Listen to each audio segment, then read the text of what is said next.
আর দেখুন কত সুন্দর লাগছে দেখতে। তো বন্ধুরা, আজ আমি আপনাদের কাছে শেয়ার করব ভিন্ন স্বাদের বাফা পুলি পিঠা রেসিপি। তো এই পিঠাটা আমি কিভাবে বানাচ্ছি আপনারা কিন্তু পুরো ভিডিওটি দেখতে থাকুন, আশা করি ভীষণ ভালো লাগবে। তাহলে চলুন কাজে লেগে পড়ি। কড়াইটি চাপিয়ে দিলাম উনুনের মধ্যে। এবারে কড়াইয়ের মধ্যে দিয়ে দিচ্ছি 150 গ্রাম আখের গুড়,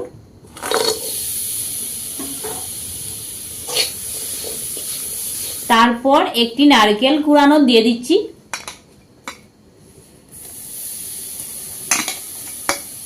সময় নেড়ে ছেড়ে পুরটা বানিয়ে নিব।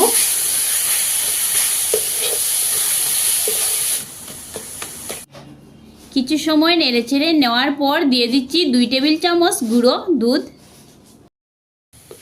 দুধটা দেওয়ার পর আরো কিছু সময় পুরটা নেড়ে ছেড়ে নিব। তো নারকেলের পুরটা হয়ে গেল, এখন এটাকে নামিয়ে নিব।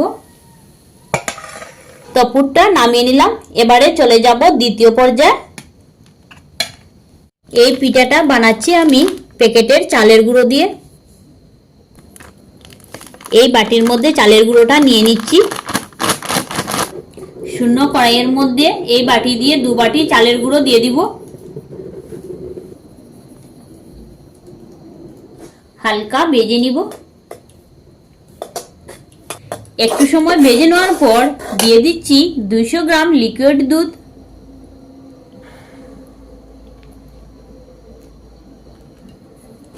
এবারে এটাকে নেড়ে চেড়ে একটা ডো বানিয়ে নিব।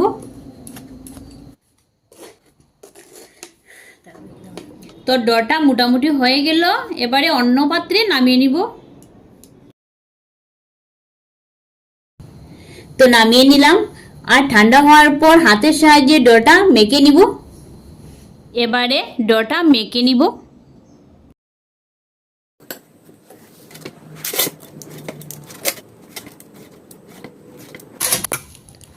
তো ডোটা তৈরি করে নিয়েছি।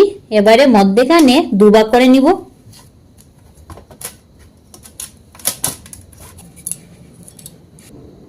এই পাত্রের মধ্যে কিছুটা চালের গুঁড়ো ছড়িয়ে দিয়ে দিচ্ছি।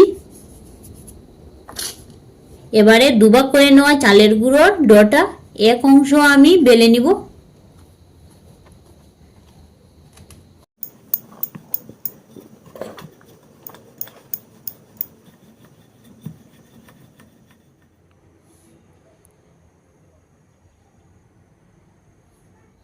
তো একটা রুটি আমি এইরকম সাইজ করে বেলে নিয়েছি। চারদিকটা সমান করে কেটে নিব।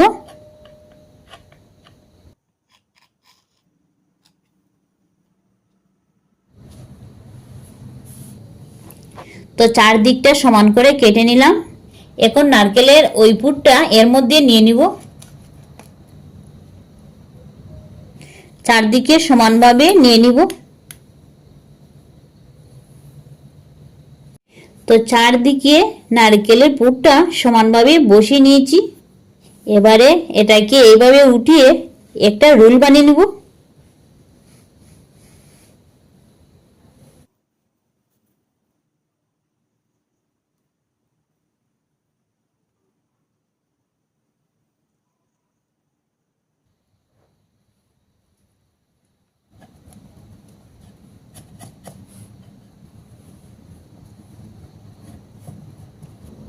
তো একটা রোল আমি বানিয়ে নিলাম, আর ঠিক একইভাবে আমি আরেকটা রোল বানিয়ে নিব।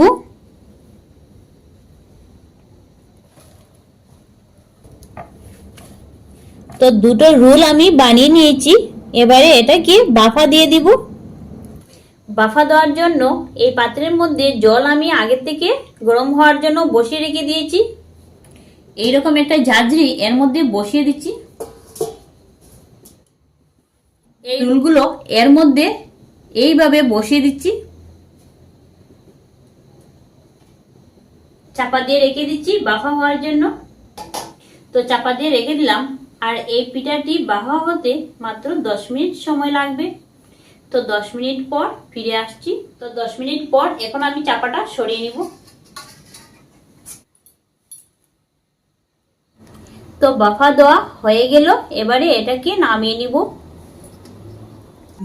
তো নামিয়ে নিলাম আর ঠান্ডা হওয়ার পর পিস পিস করে কেটে নিব।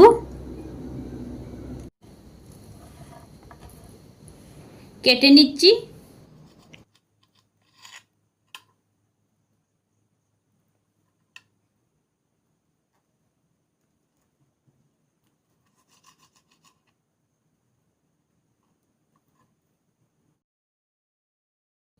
তো কেটে নিলাম। দেখুন কত সুন্দর লাগছে দেখতে। একসাথে কিন্তু অনেকগুলো পিঠা হয়ে গেল।